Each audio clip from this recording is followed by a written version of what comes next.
আসসালামু আলাইকুম ওয়া রাহমাতুল্লাহ। ঘরে প্রবেশের সুন্নত সমূহ। আমরা ঘরে প্রবেশ করব, বিসমিল্লাহ বলে ঘরে প্রবেশ করব, ডান পা দিয়ে ঘরে প্রবেশ করব, সালাম দিয়ে ঘরে প্রবেশ করব এবং ঘরে প্রবেশের সময় আমরা দোয়া পড়ব।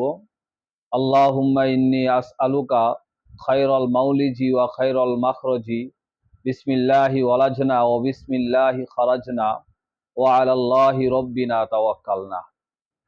হে আল্লাহ, তোমার কাছে প্রবেশ এবং বের হওয়ার কল্যাণ কামনা করছি। তোমার নামে প্রবেশ করছি, তোমার নামে বের হচ্ছি এবং তোমার উপর, আমাদের প্রভু তোমার উপরেই ভরসা করছি।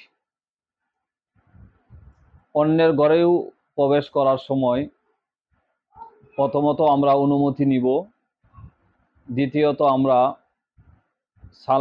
সালাম দিব। দুইটা কাজ আমাদেরকে করতে হবে। আল্লাহ পাকের নির্দেশ, ইয়া আইয়ুহাল্লাযীনা আমানু লা তাদখুলু বুয়ুতান গায়রা বুয়ুতিকুম হাত্তা তাস্তানিসু ওয়া তুসাল্লিমু আলা আহলিহা যালিকুম খায়রুল লাকুম লাআল্লাকুম তাযাক্কারুন। হে ঈমানদারগণ, তোমরা নিজ ঘর ছাড়া অন্যের ঘরে প্রবেশ করো না যতক্ষণ না অনুমতি নাও এবং তার অধিবাসীদের সালাম দাও। এই পদ্ধতি তোমাদের জন্য উত্তম, যাতে করে তোমরা উপদেশ গ্রহণ করো। এই আয়াতের মাধ্যমে পরিষ্কার আমরা দুইটা জিনিস পাইলাম।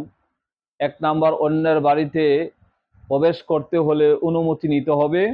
দুই নাম্বার, ঘরওয়ালাদেরকে, বাড়িওয়ালাদেরকে সালাম দিতে হবে।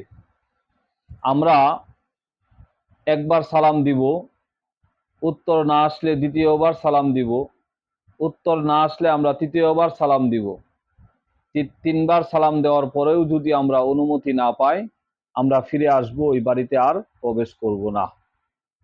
কারণ মানুষ সকলেই নিজ নিজ ঘরে আরামে বসবাস করতে থাকে। এমতো অবস্থায় যদি কোনো মানুষ হঠাৎ অনুমতি ছাড়া প্রবেশ করে, মানুষ বিব্রতকর অবস্থায় পড়ে যায় এবং মানুষ যারা যায় তারা তাদের জন্য কষ্টের কারণ হয়ে যায়। এই জন্য আমরা সবসময় এই সুন্নতগুলো মানার চেষ্টা করব।